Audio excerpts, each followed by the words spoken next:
Hello， 歡迎翻到嚟 call 你上嚟傾。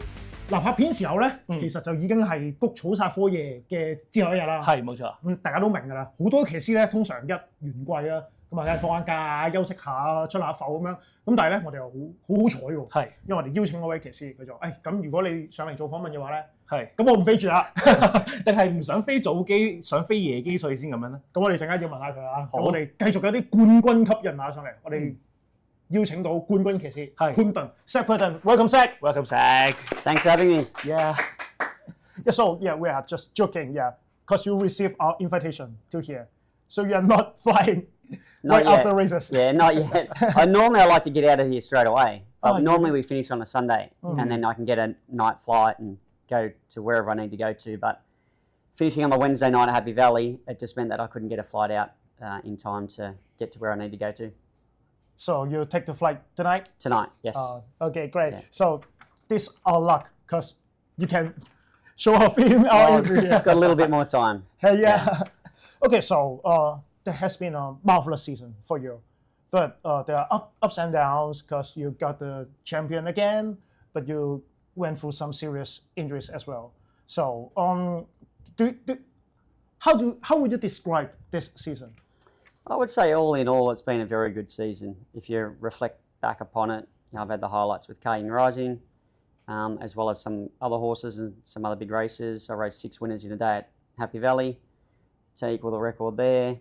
I got to 1,814 wins to break the record for the most number of wins in Hong Kong. So there are a lot of highlights in there, but obviously having the fall, that was a bit disappointing, especially at that time. But fortunately, I was only out for a couple of months, and to think that our season only goes for 10 months, and I've only ridden for 8 months of the season, it's quite extraordinary to look back and see how many winners I've ridden and how successful I've been. Actually, I was a bit curious about the bell. Oh yeah, the bell one. So how would you think about that campaign? I thought it was pretty good. Yeah, I thought it attracted a lot of attention, not just from within Hong Kong, but globally. People were sort of in tune with it, and they knew what was going on, and it was great that the kids were able to go, and Nicole as well, and everyone took their turns at ringing the bell, and now we're lucky enough to have it at home in the lounge room, so the kids are still ringing the bell. Because I saw also Cash just rang the bell, is very happy for him. Yeah, of course, and it's part of the journey and part of the experience. But I think the Jockey Club did a really good job there. Yeah, because that's a really historical record. So have you ever think you will reach this, The record? You will break the record? No, I didn't. No, and I actually said to Douglas White when he retired, I said, don't worry, your record's safe. I won't be around long enough. I didn't plan on staying in Hong Kong for as long as I have. But when we made the decision to stay for a little bit longer, obviously it put it within reach, and here we are. Yeah, because it reminds me, like from an interview on 2022, I guess, you said you might be retiring within 2 years. Yeah. So obviously it's now 2025.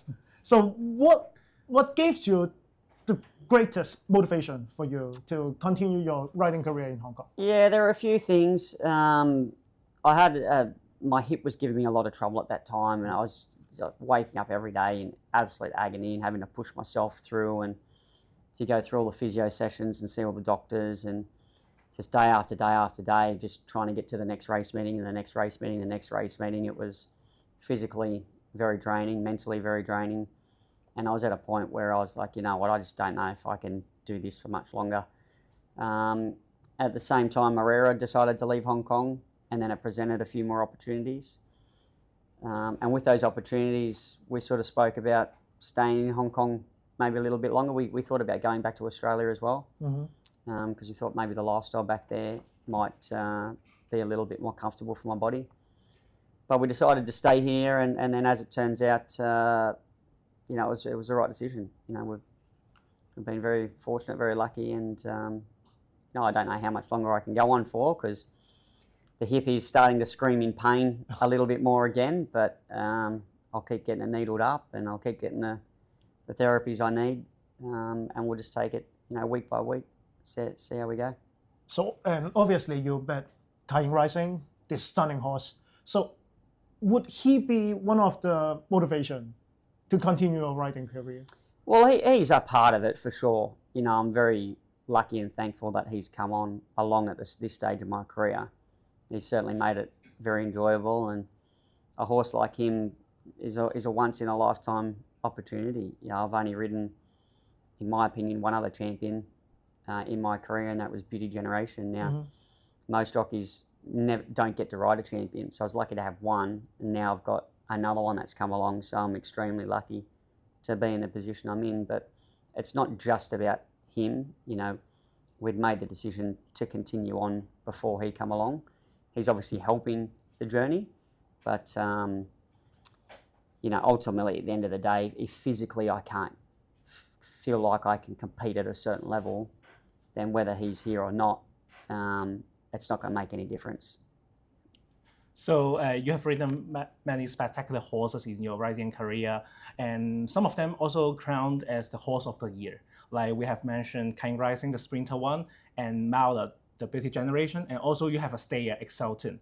So I'm curious, like if I ask you to use one word to describe the three horses, what will that be? So with Exultant, I would just say tough. Like he was unbelievably tough. He had a great set of lungs, a great will to win. He was very light. He wasn't a spectacular horse to look at, but he was all heart. He was tough. And he would, as I would say, he would drag the other horses into the deep ocean, into the deep water, and he'd drown them just because he'd just beat them into submission.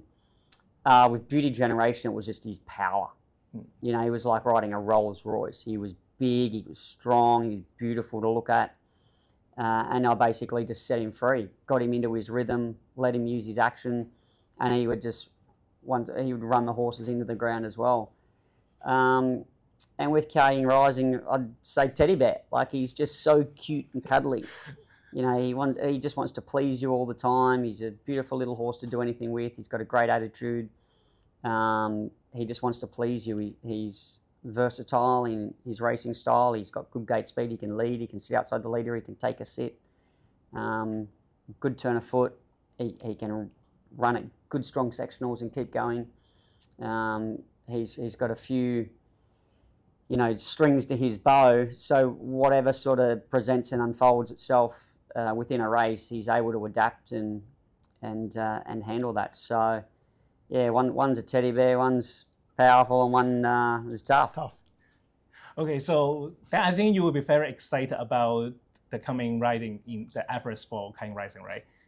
Yeah, of course. You know, I'm very excited. I can't wait. You know, being from my home country and watching that race develop and evolve over the period of time. It's a relatively new race, as we know, and being a slot race, it's got that added extra element to it. And I did try and get Lucky Sway Ness down there. I thought he was the right horse to take at the time, but they decided not to go, and that was fair enough. But you know, now we have a trainer in David Hayes, also from Australia, who's very keen to go, and an owner that's supporting us. And we just hope that we can get him down there in the same form that he's been showing here in Hong Kong. And if he does, he's going to be pretty hard to beat. Yeah, because before the slot has been confirmed, like the market outside already think King Rising should be the favorite in the Everest. So I do think his form has been proven in like elsewhere in the world, like in Japan or even in UK. So everyone is so confident about him. I guess you. Yeah, oh, no, we all are. We've all got a great deal of confidence in the horse. You know, he continues to raise the bar, continues to get better. He seems to be winning more comfortably. And he did all that as a young 4-year-old, as he was maturing through his 4-year-old season. Now he's had the opportunity to have a break. He might come back even better. We don't know. He doesn't have to be any better. But maybe he will develop a little bit more, get a little bit stronger. And if that's the case, he could take another step again. But it is a big ask. You know, we have to get on a plane. We have to travel somewhere else. You've got to go through the CT scan. You've got to be trained out of a quarantine facility, which is unfamiliar.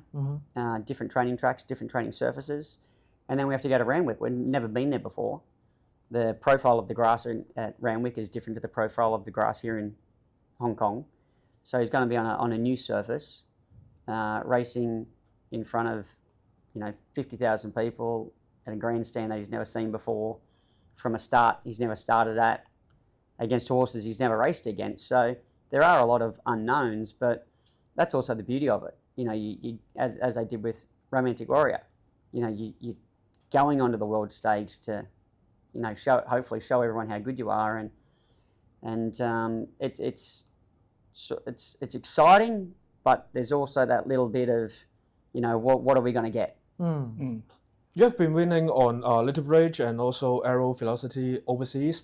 Do you think there are any qualities in those horses that before you ride them on the real track of the like the Australia or Japan or something, do you think there are any quality that you feel like they can beat the horses or they can adapt to that environment? There are. With Little Bridge, it was his straight track form. He was brilliant up the straight here in Hong Kong, and before he went to Royal Ascot, he carried quite a heavy weight. So I knew he could carry weight and race well up the straight. But we sort of flew under the radar there. There wasn't much expectation, and from the public or the competition we're up against. So they sort of didn't focus on us at all. Aero Velocity was a little bit similar to that as well, although the challenges we had there was a rain on that weekend, so we weren't sure how he was going to handle the soft ground, and he was going left-handed. You know, we'd only ever seen him go right-handed here in Hong Kong, so that was a question mark as well. And you know, when you've got those things against you, you sort of, the expectation is not there as well. But with Calling Rising, the expectation is there, and that's, you know, the challenge that we have. You know, we don't want to let anyone down. Yeah, but like about the tactics, probably if you have a favorite in the race, probably some horses will try to like disturb you, try to like block you. So it might be a huge pressure to both of you and the horse. Yeah, it will, but I just have to believe in the horse. You know, there's going to be 12 runners in the race. You know, the barrier draws are not out yet. We don't know what the field is going to look like yet. There are only 3 horses that are confirmed to run in it. And they've all been racing very well in the last 6 months, so they will deserve to be in there. The thing with an Everest is every horse is going to be set to peak in that race. So they're going to be trained to be at their absolute best. Whereas some Group 1s you can have which are en route to another Group 1, or it's not quite that horse's preferred distance, and some horses are at their best, some are nearing their best, and their form's a little bit mixed. But with this race, every horse is going to be prepared to be at its absolute best. So there's nowhere to hide, and he's going to have to do everything right. He's going to need to hit the gate well. He's going to need to have the right run in the race. We're going to need the right track conditions. You know, we don't know what it's going to be like on the day. Hopefully it's hard and fast. We love hard, fast, firm ground. So go back to Calling Rising, because I remember there is one time in last season, like we all think he might have a chance to go to the Classic Mile. Like we all know, like this is a race that you still haven't won in Hong Kong, and it's some kind of like the last puzzle of your Grand Slam in Hong Kong. So have you ever also thought that like Calling Rising is capable for the mile? Listen, I think he was capable to run the mile, but was it the right thing to do? You know, with the program and the preparation that we had in front of us, what we wanted to do, we were focusing on sprinting and trying to win the Speed Series and trying to win the Champion Sprint, or the Chairman's Sprint, whatever it is, on Champions Day. So that was the focus. The focus wasn't dragging him out of his comfort zone just to win a 4-year-old mile race and then try and freshen him up to come back. And I think there was only 2 or 3 weeks in between that to do that as well. So if you're thinking about putting the horse first and what's best for him, it wasn't running in the Classic Mile. Yeah, and even if he performed well in Classic Mile, then there would be a huge temptation for like probably David Hayes, David Hayes, and also the owner, and try to step him up to 1800. Yeah, there is always that. That's another very good, valid point. So yeah, we didn't have to worry about that by keeping him to the shorter distances. Yeah. So about some races you might want to win, I guess Melbourne Cup is your dream. Am I correct? Yeah, sure. You know, if there's one other race, you know, obviously the Everest as well, but if there's one other race that I could pick out, it would be the Melbourne Cup. I've come close in it, but I just can't find the right horse to win it. It's a 24 runners, 3,200 metres. You need a lot to go your way. It's a handicap, so your horse has got to be handicapped correctly as well. It's a very tricky race, so hopefully I can find the right horse. Yeah, because back in 2022, some of my friends are discussing is Zach going back to Australia? Probably he'll like to change his base back to Australia and try to get a decent ride in Melbourne Cup. That's our assumption. Yeah, no, it was part of the discussion that I had with Nicole and some other people, and we thought about that. But at the same time, even if I was to go back to Australia, I'm still not guaranteed to be put on or find the right horse. So it was something to think about, but yeah, it didn't carry too much weight really. I see. Because you have the Land Legend last year, who performed very well in the Caulfield Cup, and we also think that he will have a good chance in the Melbourne Cup. Of course, unfortunately, he didn't get a very good result in the Melbourne Cup, but I think it's still a very good rider for him. And are you still going to chase this dream before your career ends or whatever? Of course, yeah. I'm not going to give up on that. Every year I'm going to try, and I think Land Legend had the ability to win the race, but mentally he just couldn't handle the occasion. He fired up really badly in the Caulfield Cup and was uncontrollable. And then he did a similar thing in the Melbourne Cup, and you can't race the way that he did over 3,200 and be expected to win. So for him to finish as close as he did, racing as fiercely as he did the whole way, it was a great performance. And if he had relaxed, he probably could have won the race. So that's part of it. You can find the right horse, but then they don't cooperate with you, and then the chance is gone. So hopefully this year I can find the horse that's rated the best, got the right weight, draws the right barrier, is suited by the track conditions and the track bias on the day, and gets the right run, and then he's there to win. There's 23 other horses hoping for the same thing. But as a heavyweight rider, you are very hard to find a good horse in Melbourne Cup. I think Huey was never won a Melbourne Cup, did he? Right? No, he ran second once. Yeah, he has the same situation like you, and you're not in Australia that often. So how are you going to find those horses that are suitable for? Like you have I think Fink and also Max Dynamite.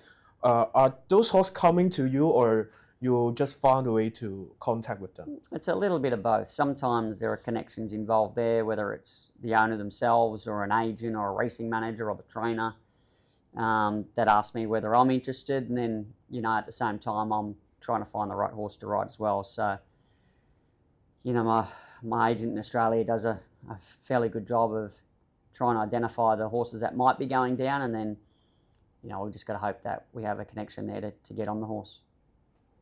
嗱，咁我哋第一 part 就同潘頓傾咗呢度先，咁我哋仲有下一 part 可能問下佢一啲關於生活上嘅嘢或者未來嘅一啲展望。我哋去到呢度先，記住 like、comment、subscribe、share，我哋下節再見。